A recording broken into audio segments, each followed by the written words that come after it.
네, 이어서 보도록 하겠습니다. 그 다음 세 번째 보시면 무역계약의 법적 성격 나와 있고요. 낙성계약, 쌍무계약, 유상계약, 불료식계약 나와 있는데 줄여가지고 낙상유불 이렇게 말하기도 합니다.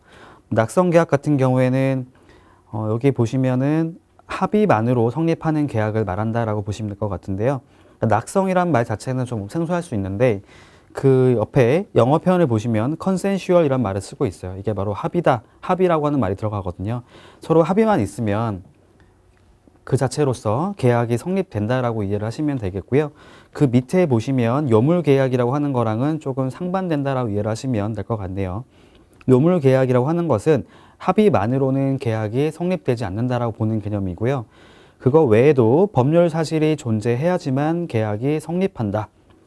예를 들면 물품의 인도, 그다음 소유권의 이전 이런 것들이 이행이 되어야지만 계약이 성립되는 것으로 간주한다라고 하는 개념들이 있는데요. 이거랑은 조금 다르다라고 보시면 됩니다. 기본적으로 무역계약은 낙성계약으로서의 성격을 가지고 있습니다. 두 번째, 쌍무계약을 보게 되면은 쌍무라고 하는 것들은 양 당사자 서로가 의무를 가지고 있다라고 보시면 될 것 같아요. 그래서 매도인 같은 경우에는 물품을 파는 사람이기 때문에 물품을 인도를 해야 되는 의무를 갖게 되고요. 매수인의 경우에는 그 물건에 대해서 대가를 지불해야 되는 그런 의무를 가지게 되죠. 그래서 양 당사자가 서로 의무를 갖고 있기 때문에 쌍무계약이다라고 말을 하고 이거랑 다르게 편무계약이라는 것이 있어요. 편무계약이라고 하는 것들은 어느 한쪽만이 계약을 가지고 있다라고 이해를 하시면 될 것 같습니다. 이런 게 있겠죠. 예를 들면은 매수인이 대금 지급을 하지 않은 상태로 물건을 받게 되는 경우들. 그거를 다른 말로는 기증이다, 증여다라고 말을 하잖아요. 그렇죠. 그런 것들을 말한다라고 이해를 하시면 될 것 같습니다. 그 다음에 유상계약이라고 하는 것들은 말 그대로 돈을 주고받는 거래다라고 이해를 하시면 될 것 같아요. 그러니까 기본적으로는 무역계약 자체가 유상계약이죠. 돈을 주고받는 그런 거래라고 이해를 하시면 될 것 같고요. 무상계약 같은 경우도 있을 수 있습니다. 예를 들면은 무상계약이라고 하는 것들은 기본적으로 돈을 지급하지 않는 거래죠.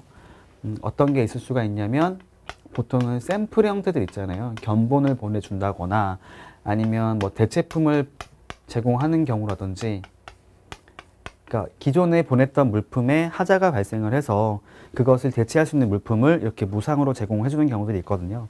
그런 경우가 되거나 아니면은 기증이라든지 증여 같은 게 있잖아요. 이런 형태들 그런 것들은 무상 거래다라고 말할 수가 있겠죠. 네 번째를 보시면 이제 불요식 계약이라고 나와 있는데요. 불요식, 특정한 요식을 갖출 필요는 없다라는 겁니다. 반드시 서면으로만 된 것을 인정한다. 라고 할 수 있지만 꼭 그렇지는 않다는 거예요. 그러니까 기본적으로 무역계약이라고 하는 것들은 지금 이렇게 말을 해가지고 구두로 합의하는 것들도 계약으로서 인정을 받을 수 있다라고 이해하시면 됩니다. 어떤 요식에 의하지 않고 문서나 구두에 의한 명시계약이나 묵시계약으로 성립된다라는 거죠. 명시계약이라고 하는 것은 말 그대로 이제 명시가 된 것을 의미합니다. 계약서에 상에서 명시가 되거나 하는 것을 의미하고요. 묵시라고 하는 것들은 명시는 되어 있지는 않아요. 되어 있지는 않지만 그래도 그렇게 이해를 할 수 있게끔 해놓은 걸 의미합니다. 그러니까 명시적으로 이제 이렇게 해야 된다라고 쓰여 있는 게 아니고 그냥 그런 참조할 수 있는 조항을 두고 있다든지 해가지고 그냥 묵시적으로 서로 암묵적으로 이렇게 이해를 하고 있는 그런 것을 의미를 합니다. 반대로 요식계약 같은 경우에는 어떠한 특정한 양식을 반드시 구비를 해야 되는 그런 경우를 의미를 하죠. 크게 어렵지 않은 개념이기 때문에 보고 넘어가시면 될 것 같습니다. 이것도 문제를 낸다면 다음 중 무역계약의 법적 성격에 해당되지 않는 것을 고르세요라고 했을 때 충분히 출제가 될 수도 있겠죠. 넘어가도록 하겠습니다. 네 번째 보면은 특수계약이라는 게 있네요. 일반적인 계약 말고 그냥 특수한 계약을 말하는데 첫 번째로는 판매점 계약이 있습니다. 판매권을 부여하고 일정한 물건들을 판매해 줄 것을 부탁을 하는 거죠. 넘겨보시면 대리점 계약도 있고요. 한번 읽어보시면 될 것 같아요. 프랜차이즈 계약. 내용들을 한 번쯤은 다 들어보셨을 만한 내용이기 때문에 그냥 가볍게 읽어보고 넘어가시면 될 것 같습니다. 라이센스 계약, 합작 투자 계약 이런 것들도 읽어보면 될 것 같고요. 두 번째로는 무역 계약의 성립 나와 있는데 지금 그 밑에 표를 보시면 이 표에 나와 있는 뭐 해외 시장 조사, 거래처 선정 뭐 등등등 해서 여러 가지가 나오는데 이거를 굳이 암기할 필요는 없고요. 그냥 그 화살표를 왔다 갔다 하시면서 아 이렇게 내용을 거래가 성립이 되는구나 정도만 이해를 하시면 될 것 같아요. 여기서 보면은 지금 청약이라고 하는 거랑 승낙이라고 하는 게 나오는데 이것들의 개념들만 잘 챙겨 보시면은 될 것 같습니다. 청약이라고 하는 것들은 이제 계약 체결의 의사표시라고 보시면 돼요.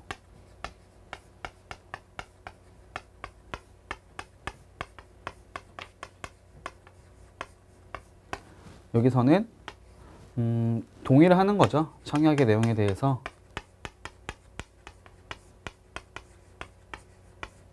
대한 동의의 의사표시라고 생각을 하면 될 것 같습니다. 동의의 의사표시.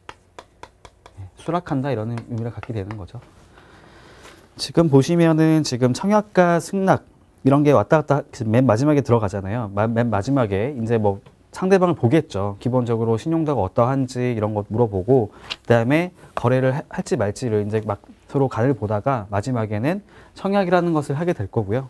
나랑 같이 계약하는 게 어떨까요? 이렇게 물어보고 상대방이 동의를 하는 경우에는 그때는 계약이 성립된다라고 이해를 하시면 될 것 같습니다. 근데 한 가지 주의하실 게 있는 게 뭐냐면 청약이라고 하는 것들은 일반적으로 이제 매도인, 물건을 파는 사람이 물건을 구매하는 사람한테 하는 건 맞아요. 일반적으로 그렇게 하고 있지만 반대인 경우도 있다는 겁니다. 반대. 그러니까 반드시 매도인만이 할 수 있는 건 아니라는 거예요. 매도인만 가능하다? 아니라는 겁니다. 상대방인 매수인도 할 수 있어요. 그러니까 매수인이 하는 거 있죠. 매수인이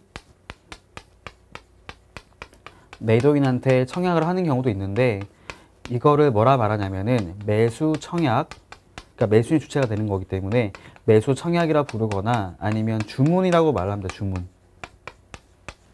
이렇게 이해를 하시면 돼요. 그래서 저희 그런 거 있잖아요. 맞춤 셔츠, 맞춤 신발 이런 거 생각해 보시면 물건을 구매하는 자가 물건을 만드는 자에게 요청을 하는 거잖아요. 이렇게 물건 좀 만들어 주세요라고 말을 하면 그것에 동의를 하게 되면은 그에 따라서 물건을 만들어서 공급을 하는 거잖아요. 그러니까 일반적인 경우는 그렇지 않지만 일반적으로는 물건을 파는 사람이 물건을 구매하는 사람한테 이렇게 제안을 하지만 반대인 경우도 있다고 이해를 하시면 될 것 같고요. 오른쪽에 보시면 성립 과정 중에 지금 6번 내용을 보시면 주문이라고 나와 있는 거 있죠. 그 내용들을 의미한다라고 보시면 될 것 같습니다. 그러니까 지금 청약 같은 경우에는 상대방이 동의를 하는 것을 승낙이라는 말을 쓰고 있고요. 주문 같은 경우에는 주문 승낙이라는 말로 표현을 쓰고 있습니다. 뭐 이런 것들은 이렇게 내용을 쓰는 거구나 라고 보시면 될 것 같고요. 실수할 수 있는 게 뭐냐면 청약은 반드시 매도인만 할 수 있는 거다. 이거는 잘못된 생각이니까 그렇게 오해를 하지 않았으면 좋겠어요. 넘어가겠습니다. 일단 밑에 보면은 청약과 승낙이라고 해가지고요. 좀 자세한 내용이 들어가 있습니다. 첫 번째 청약을 보시면 청약자가 피청약자에게 물품의 판매 또는 구매 의사를 함께 제시하는 행위다. 거래 조건과 함께 제시를 하는 행위를 청약이라고 말을 한다는 겁니다.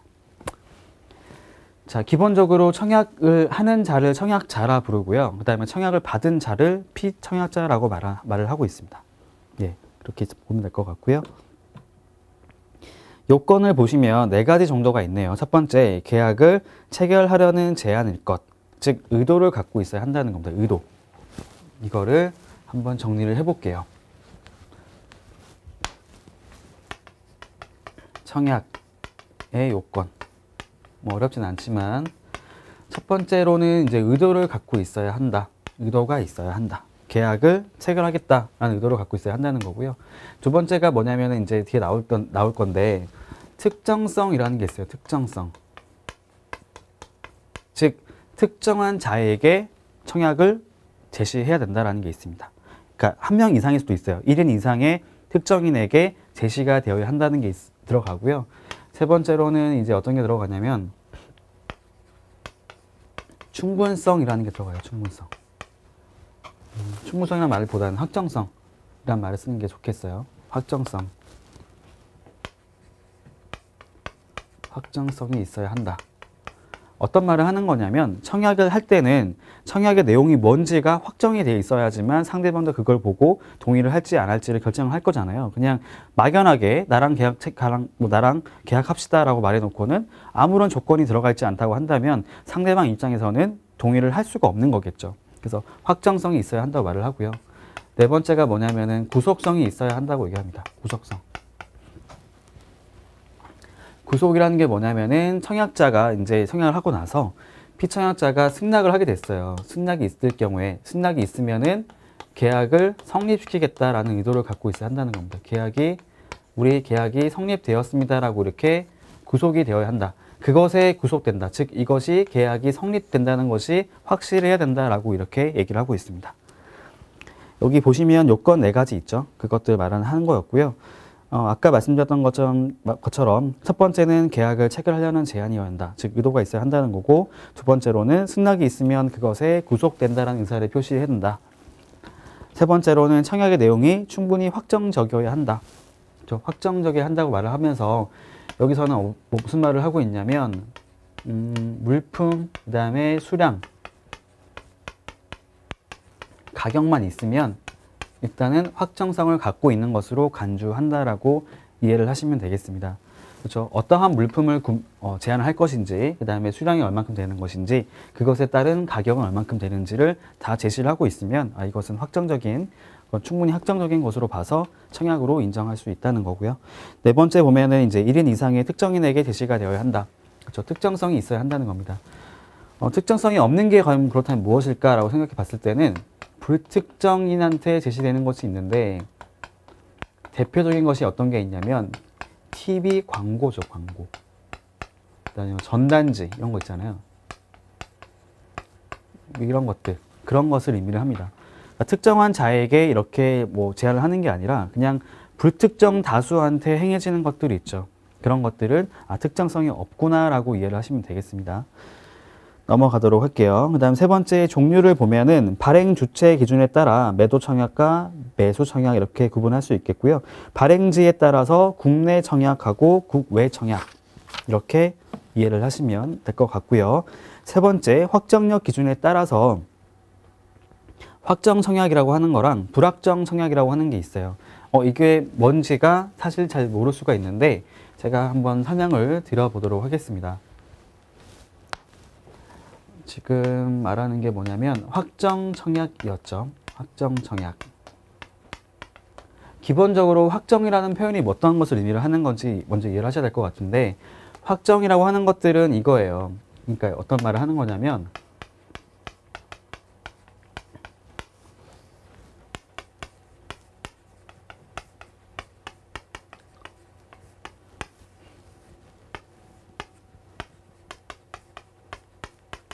자, 청약을 하게 됐습니다. 피청약자 입장에서는 청약을 받았고 검토를 해보겠죠. 지금 이런 물품이 있고 수량을 얼마큼 하고 가격이라는 이런 조건들을 검토해 봤을 때 고민을 하고 있을 겁니다. 고민을 하고 있는데, 근데 고민을 하더라도 내가 고민을 하는 사이에 원래는 청약자가 자기가 제공했던 청약에 대해서도 취소를 할 수가 있거든요. 그러니까 뒤에 다시 말씀드리겠지만 철회라고 하는 거랑 취소라고 하는 게 나와요. 철회가 뭐냐면은 withdraw이란 말을 쓰거든요. 그 다음 취소는 revocation이라는 말을 씁니다. 어떤 말을 의미하는 거냐면 철회라고 하는 것들은 내가 어떤 것들을 제공하게 됐을 때 그것이 효력이 발생되기 전에 그 효력을 없애는 것을 철회라고 말했습니다. 다른 말로는 회수. 그냥 걷어들이는 거죠. 회수. 없는 걸로 한다, 이런 의미로 보시면 될 것 같고요. 취소라고 하는 것들은 효력이 발생되고 나서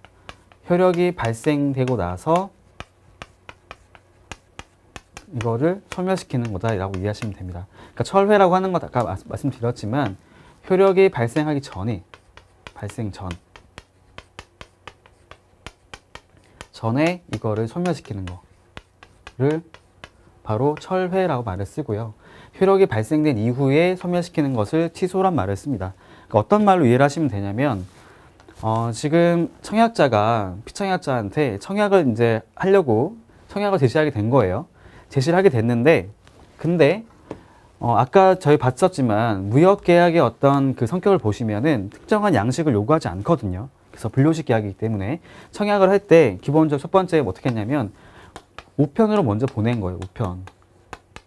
우편 발송을 한 거죠. 그래서 여기서 여기까지 가는데 한 일주일 걸린다 라고 한번 가정을 해볼게요. 그래서 얘가 아직 도착하지 않은 거예요. 지금 이 나라에 있는 피청약자한테 청약이라고 하는 것들이 아직 도착하지 않아서 몰라요. 그 효력이 아직 인정되지가 않은 거죠. 근데 두 번째가 뭐냐면은 전산이라는 표현보다는 메일로, 이메일 이런 걸로 즉시죠. 바로 그냥 발송을 해버린 거예요. 메일로 취소하겠다, 없던 걸로 하겠다. 내가 우편을 보냈는데 아직 도착하지 않았는데 곧 도착할 건데 내가 이것을 그냥 없던 걸로 하고 싶다 라고 할 수 있잖아요. 그런 경우가 바로 철회라고 이해하시면 됩니다. 철회.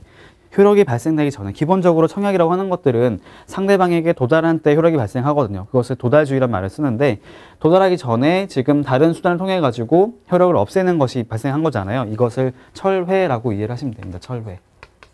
그러니까 이런 개념인 거예요. 근데 두 번째 경우가 뭐냐면은 청약을 하게 됐어요. 하게 됐는데 이미 도착을 한 거예요. 도착을 한 거죠. 우편이 됐건 메일이 됐건 도착했는데 피청약자 입장에서는 아직 승낙을 할지 거절을 할지를 결정을 내리지 않았어요. 근데 그때 청약자가 그냥 없는 걸로 해주세요 라고 하는 거예요. 그거를 바로 취소라고 말했습니다. 취소. 좀 이해가 가실지 모르겠습니다. 효력이 발생한 이후에 그 효력을 없애는 것을 취소라고 부르고, 효력이 발생하기 전에 그 효력을 없애는 것을 철회라고 부릅니다. 어쨌든 피청약자 입장에서는 고민을 하게 될 거죠. 검토를 하고 있는데, 확정 청약이라고 하는 게 뭘 말하는 거냐면 내가 일정한 기간까지 또는 예를 들면은 특정 기간까지 내가 어떠한 결정을 하기 전까지 청약의 내용이 마음대로 변경되거나 취소되거나 할 수 없게 만드는 거 있죠. 그것을 말합니다. 그래서 특정 기간이 명시되어 있거나 아니면은 취소 불가능이라는 표현이 붙어 있거나,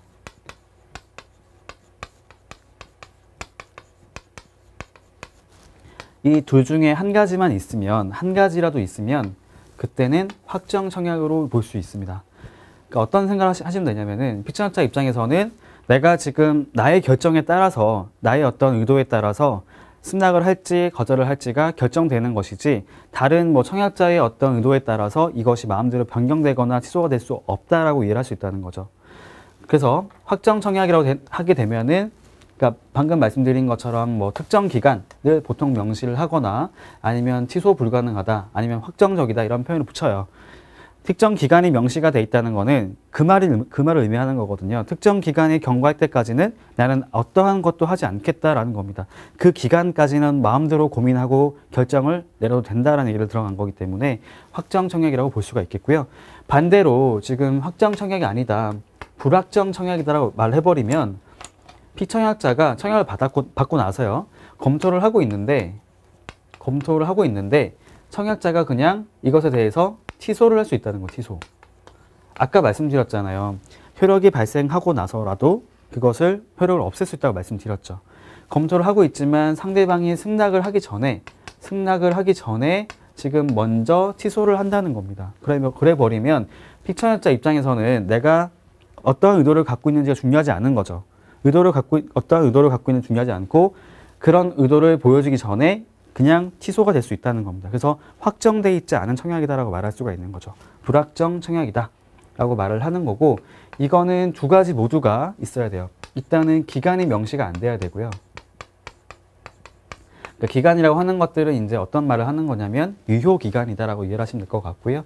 기간이 명시가 안 돼 있어야 하고, 그 다음에 취소가 불가능하다는 표시 자체가 없어야 한다는 겁니다. 이거는 AND 조건이에요. 둘 다 성립이 되어야 합니다. 아까 보신 것은 OR 선택 조건이었죠. 둘 중에 하나만 있으면 되는 거였는데, 이거는 둘 다 있어야지만 불확정 청약으로 볼 수 있겠습니다. 네, 그 얘기가 들어가 있는 거예요.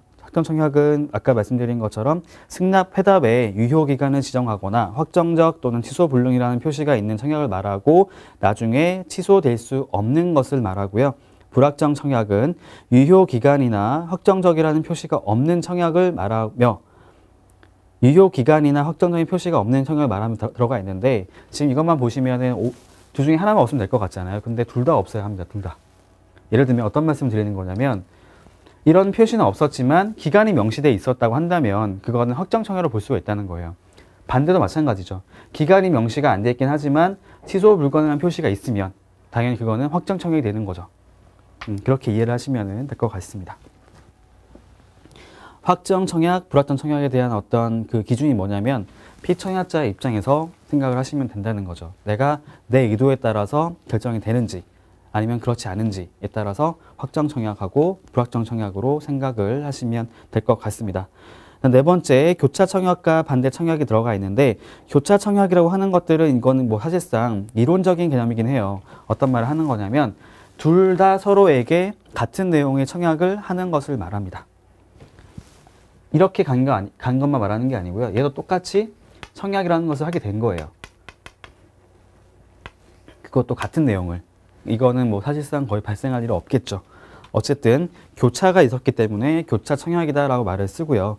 그 다음에 그 밑에 보시면 반대 청약이라는 것이 있는데 반대 청약이라고 하는 것들은 저희가 이제 무역에서 말하는 반대라고 하는 것들은 카운터라는 말을 쓰는데 반대라고 하는 것들이 반드시 뭐 어떤 원래 왔었던 것에 대해서 반대다 이렇게 말을 한다기보다는 대응이란 말로 이해하시면 더 편하거든요. 대응 청약.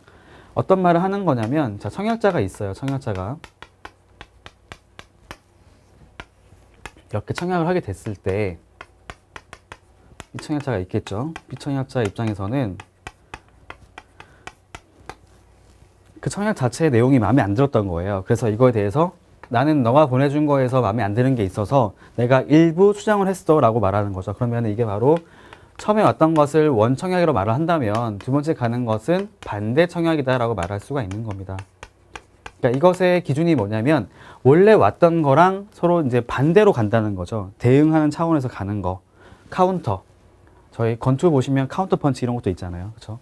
그렇게 보시면은 원청약에 대해서 서로 이제 그 방향이 서로 반대로 가는 거죠. 이렇게 왔던 거 있었는데 지금 이거는 대응해서 거꾸로 가는 그런 것을 의미를 한다라고 보시면 됩니다. 그 말이 들어가 있고요. 그러니까 이것은 읽어보면 청약의 내용을 변경하거나 새로운 내용을 추가해서 청약자에게 보내는 청약으로서 원래 청약은 효력을 상실한다라고 나와 있습니다. 그러니까 이거는 지금 효력을 잃게 된다는 거고 얘가 지금 새로운 청약이 돼서 얘가 또 마음에 들면은 승낙을 하면 계약이 뭐 성립될 수 있다라는 얘기를 하는 거죠. 그러니까 이거는 뒤에 다시 말씀을 드리겠지만 승낙이라고 하는 것에 요건이 또 있거든요. 거기 보시면은 경상의 원칙이라는 것이 있어요. 경상의 원칙. 그러니까 거울을 보는 것처럼 거울을 보고 있는 내 모습이랑 거울 속에 비친 내 모습은 똑같잖아요. 그런 것처럼 청약의 내용들은 변경할 수 없다는 것이 기본 원칙이거든요. 그러니까 원래 왔던 것에 대해서 마음에 안 들면 그냥 거절하면 되는 거고 이거를 지금 보시는 것처럼 전체 내용 중에서 일부만 수정을 한다라고 하는 것은 그것은 승낙으로 간주되지가 않아요. 승낙이 아니고 그냥 새로운 제안이 된다고 하는 겁니다. 새로운 제안. 즉 청약이 새로운 청약이 된다고 말을 하면서 원래 왔던 것에 대해서 반대로 가는 것이기 때문에 반대 청약이라는 말을 쓰고 있는 거고요. 자, 그 다음에 밑에 보시면 미음의 조건부 청약이라는 것이 나옵니다. 이거 보면 이제 일정한 조건이 있는 거죠. 조건이 이제 포함되어 있는 청약을 말한다라고 이해를 하시면 될 것 같고요. 그 안에 종류가 몇 가지가 있는데 첫 번째 보면 최종 확인 조건부 청약이라는 것이 있어요. 이 말이 뭐냐면 자, 이거를 볼게요. 지금 어떤 식으로 이해를 하시면 되냐면요. 줄여서 청이라 쓸게요. P 이렇게 써보겠습니다. 청약자가 피청약자에 대해서 청약을 하긴 했어요. 하긴 했는데 자, 상대방도 마음에 들었습니다. 승낙을 하긴 했는데 근데 얘가 하는 말이 뭐냐면 처음에 청약을 할 때부터 너가 만약에 승낙을 하더라도 나는 계약을 그냥 성립시키는 것이 아니고 마지막에 내가 한 번 더 확인을 해볼게. 확인이라고 하는 절차가 있어야 한다. 나의 최종적인 확인을 거쳐서 만약에 내가 마음에 들지 않으면 다시 또 이것이 취소가 될 수도 있다라고 말해 주는 거죠. 그러니까 이런 경우에도 과연 어떻게 볼 것이냐? 이것은 이렇게 간다. 이것을 바로 이제 최종 확인 조건 청약이라고 말을 쓰는데 이것은 청약으로 인정될 수가 없습니다. 이거는 청약의 유인이란 말을 써요. 청약의 유인. 청약의 유인. 유도한다라는 의미를 갖고 있는 건데 처음에 갔던 것은 청약이 아니라 청약의 유인으로 본다는 거고요.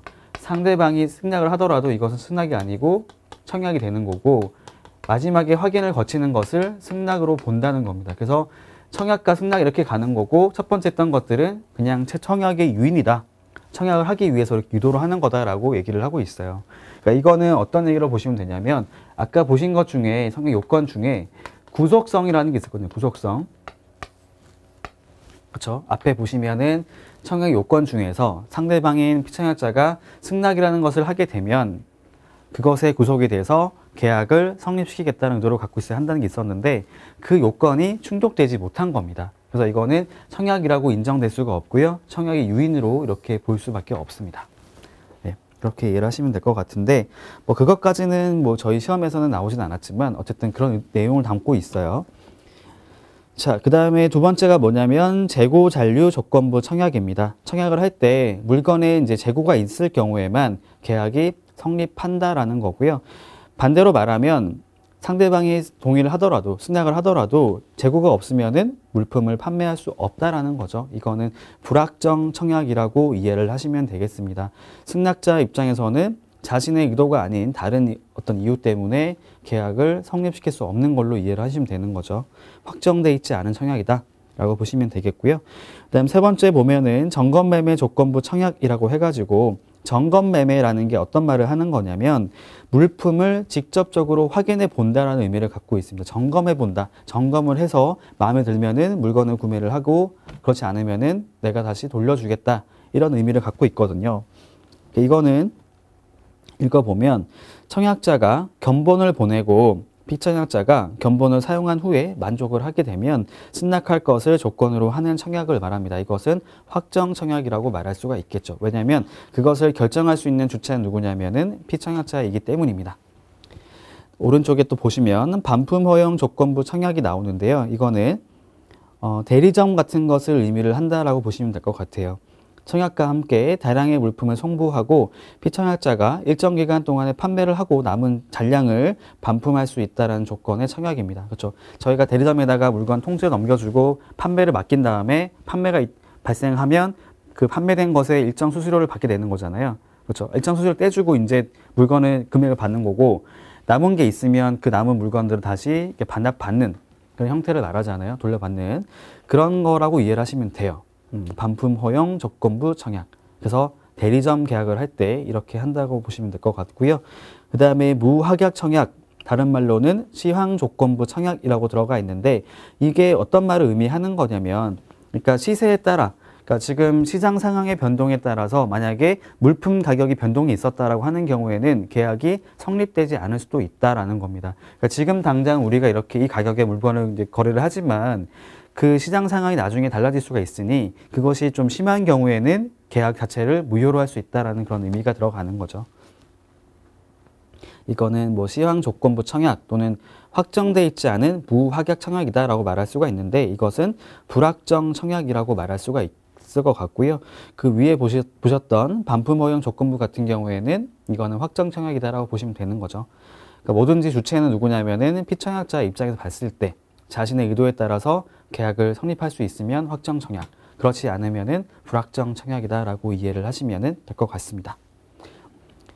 네 번째 방법을 보시면 뭐 특정 방법을 명시하지 않을 경우에는 어느 한 방법이든지 간에 상관이 없다라는 겁니다. 구두로 하는 거, 뭐 서면, 행동으로 하는 것들도 가능하다. 특정한 양식을 요구하지 않는다라는 거고요. 5번에 보시면 유효기간이라고 하는 게 있는데 청약에 대해서 승낙이 유효하게 되는 기간이라고 나와 있습니다. 그러니까 딱 처음에 청약을 할 때부터 날짜를 알려주는 거죠. 이 청약을 받은 후부터 일주일 안에 승낙을 하지 않으면 이 청약은 자동적으로 무효가 됩니다. 라고 했을 경우에는 그 기간 자체를 유효기간이라고 생각하시면 됩니다.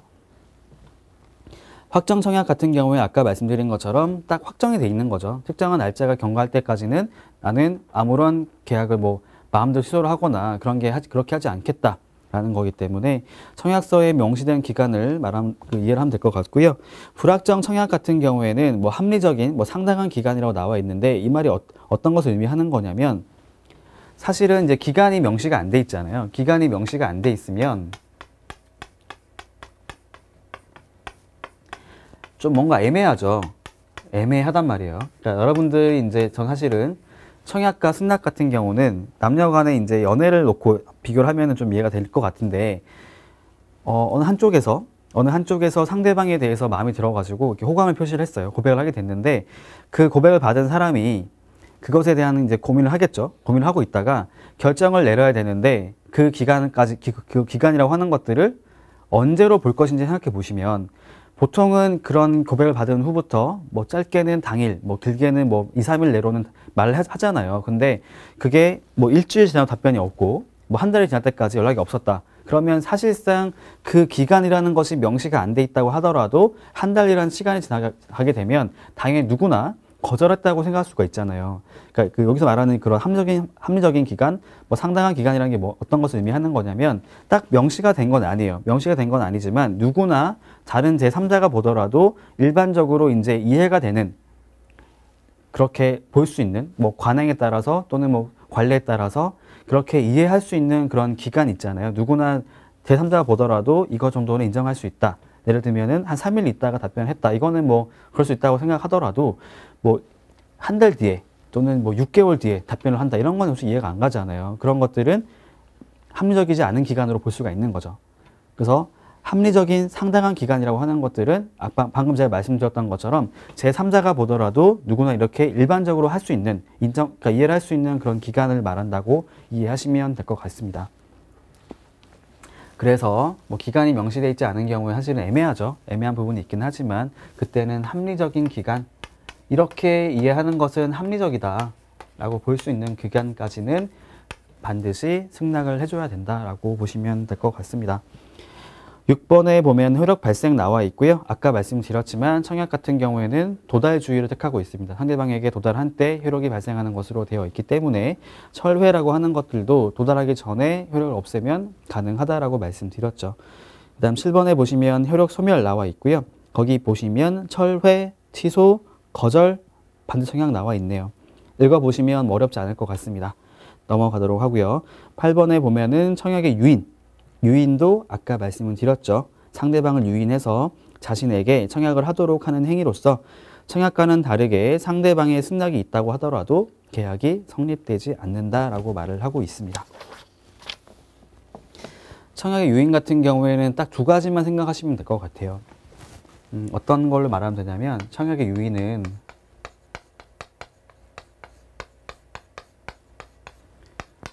불특정성을 갖고 있고요. 일반적으로 특정인한테 제시가 되는 경우는 별로 없고요. 두 번째로는 구속성을 갖고 있지 않습니다. 아까 보신 것처럼 그렇죠? 상대방이 동의를 하더라도 계약을 성립시키지 않겠다라는 의미가 더 담겨 있기 때문에 청약의 유인이라고 보시면 됩니다. 넘어갈게요. 그 다음 80페이지 위에 보시면 청약의 문서가 나와 있는데 이것도 시험에 한번 나왔던 부분이기 때문에 한번 보실 필요가 있겠어요.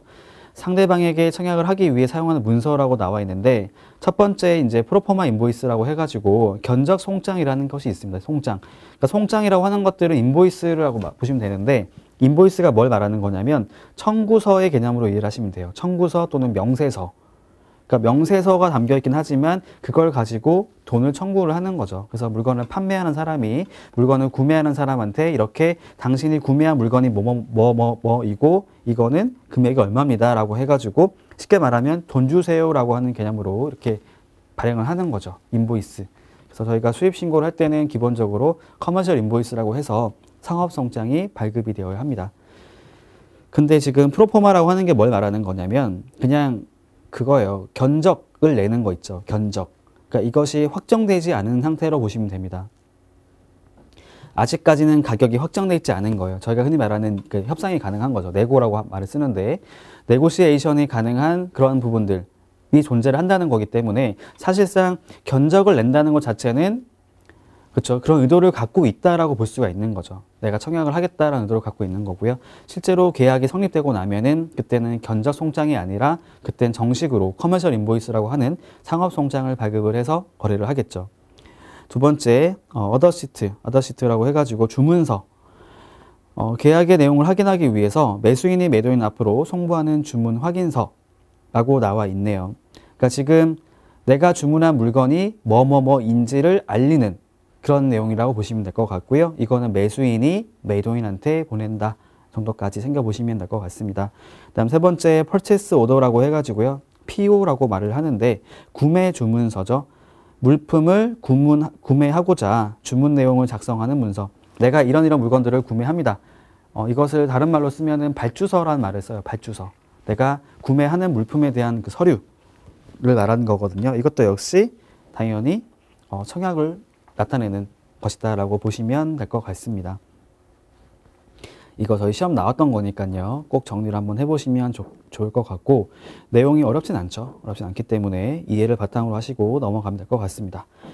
자, 이번에 보면 승낙이 나오는데요. 승낙은 지금 아까 말씀드린 것처럼 계약을 성립하겠다. 동의 의사표시를 해가지고 계약을 한번 해보겠다라는 의사표시를 말하는 거고 요건들이 들어갑니다. 첫 번째가 뭐냐면 아까 말씀드렸던 경상의 원칙이라는 것이 있어요.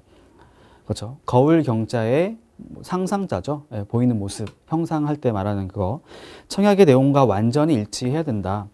청약을 받았을 때는 그 내용들을 수정하면 안 된다는 의미를 갖고 있습니다. 두 번째, 약정된 기간 내, 그렇죠. 딱 정해져 있는 명시된 기간이 있으면 약정된 기간이고 그것이 없으면 합리적인 기간이라 볼 수가 있겠죠. 그 기간 안에 승낙이 이루어져야 한다는 거고 세 번째로는 의사를 표시를 해야 된다라고 나와 있습니다. 그러니까 이렇게만 하면 안 된다는 거예요. 아까 말씀드렸던 것 중에 고백을 받았어요. 근데 답변을 해야 되는데 뭐 거절을 할지 아니면 뭐 승낙을 할지를 말을 해야 되는데 그냥 가만히 있는 겁니다. 가만히 있고 어떠한 행동도 하지 않는 거예요. 그러면은 상대방이 알 수가 없잖아요. 그렇죠?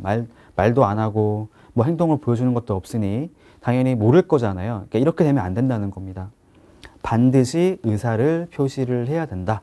말로써 어떻게 뭐 나도 뭐 좋다라고 말을 한다든지 아니면은 어떤 행동을 취하는 거죠. 갑자기 손을 잡는다든지 뭐 이런 방식들이 될 수가 있겠죠. 리을에 보시면 피청약자가 승낙해야 된다. 다른 제3자가 하는 것들은 허용되지 않는다. 당사자가 이행을 해야 된다라고 보시면 됩니다. 뭐 이것도 마찬가지인 게 고백을 받았는데 다른 제 친구한테 시켜가지고 친구가 너 좋대 이렇게 말하는 건 안 된다는 거죠. 예. 조금 그냥 재미삼아 말씀드려봤는데요. 어쨌든 승낙이라고 하는 것들, 청약 승낙 이런 것들은 아까 말씀드렸던 그런 걸 대입해 보면 뭐 어렵지 않게 이해가 될 수 있지 않을까라고 생각이 듭니다.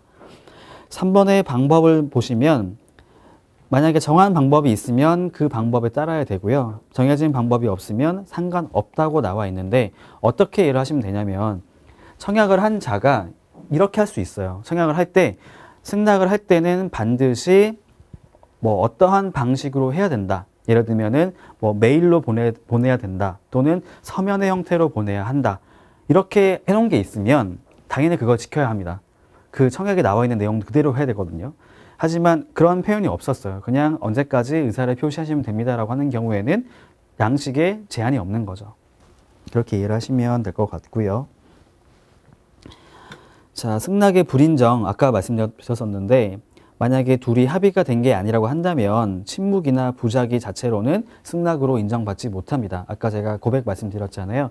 수락을 한다고 하더라도 가만히 있어요. 아무 말도 안 하고 있거나 아니면은 어떠한 행동도 하지 않는 경우. 그러니까 부작이라고 하는 것들은 아무런 행동을 하지 않는 걸 말하는 거고 작이라고 하는 것들은 행동을 하는 걸 말하는 거거든요. 예, 그렇게 하는 경우 자체로는 인정받을 수가 없다. 근데 당사자 간의 명시적 합의가 없는 경우 이건 어떤 말을 의미하는 거냐면 그동안에 이제 계속해서 거래를 해왔을 때 그냥 상대방이 아무런 거절의 의사표시가 없으면 승낙하는 것으로 간주한다라는 그런 내용들이 있었다고 한다면 그때는 상관없다는 거예요. 이해 가시죠? 네. 넘어가겠습니다. 4번 유효기간 나와 있고요. 이것도 마찬가지로 명시된 경우는 명시된 날짜, 그렇지 않은 경우는 합리적인 기간 또는 상당한 기간. 합리적, 상당한 기간 같은 표현이니까요. 그렇게 이해하고 계시면 될 것 같습니다. 효력 발생 같은 경우에는 아까 청약하고 좀 다른 게 도달주의로 보는 견해도 있지만 발신주의로 보는 견해들도 있어요. 그러니까 밑에 보시면 효력 발생 시기가 나오긴 하는데, 그러니까 저희 시험에서는 이제 발신주의 택하고 있는 국가들, 뭐 도달주의를 택하고 있는 국가들까지 물어보지 않기 때문에 깊이 있게 들어갈 필요는 없을 것 같고요. 기본적으로 이제 발신주의, 도달주의, 그다음에 요지주의가 뭔지 정도만 보고 넘어가시면 될 것 같습니다. 첫 번째 보시면 이제 발신주의라는 게 있는데요. 피청약자가 청약자에게 나도 너 좋아 라는 식으로 승낙을 의사를 표시를 하는데, 그게 그 의사표시가 상대방에게 도착하지 않더라도 그냥 그것을 발송했다는 사실만 있으면 효력이 인정되는 것을 발신주의라고 말을 합니다. 예를 들면은 우편을 보내게 됐다고 해봤을 때요. 우편을 보냈을 때 상대방에게 도착하진 않았지만 발신을 했다고 하는 사실만으로도 효력이 인정되는 것을 발신주의라고 생각하시면 되고, 상대방에게 도달해야지만 효력이 인정되는 것을 도달주의다라고 이해하시면 될 것 같고요. 그 다음에 요지주의라는 게 있어요. 요지주의. 요지라고 하는 게 뭐냐면은 그 내용들까지 알게 된다는 거죠. 그러니까 그러니까 도달했다고 하더라도 사실 모를 수가 있잖아요. 도달했다고 할지라도 예를 들면은 우리 집에 어떤 우편함이 있다고 생각해 볼게요. 우편함이 있는데 그 우편함에 물건이 도착했다고 하더라도 실제로 그것을 열어보지 않고서는 알 수가 없잖아요. 근데 여기서 말하는 요지주의라는 게 뭐냐면은 도착하는 것뿐만이 아니라 그 내용들까지도 알고 있어야지만 효력이 인정된다고 하는 것이 바로 요지주의입니다. 요지주의. 근데 그거 말고 그냥 도달했다는 사실만 있으면 효력이 인정되는 것은 도달주의라고 말을 쓰죠. 네, 그렇게 이해를 하시면 될 것 같고요. 효력 소멸 보시면 이제 발신주의 같은 경우는 기본적으로 이제 철회라고 하는 개념 자체가 성립이 불가능합니다. 왜냐하면 철회라고 하는 것들은 효력이 발생하기 전에 그 효력을 이제 없애는 것을 말하는데, 발신주의라고 하는 것들은 발신과 동시에 효력이 발생해버리기 때문에 철회라고 하는 개념 자체가 성립될 수가 없는 거고요. 그거는 도달주의를 택하는 경우에만 그것이 인정되겠죠.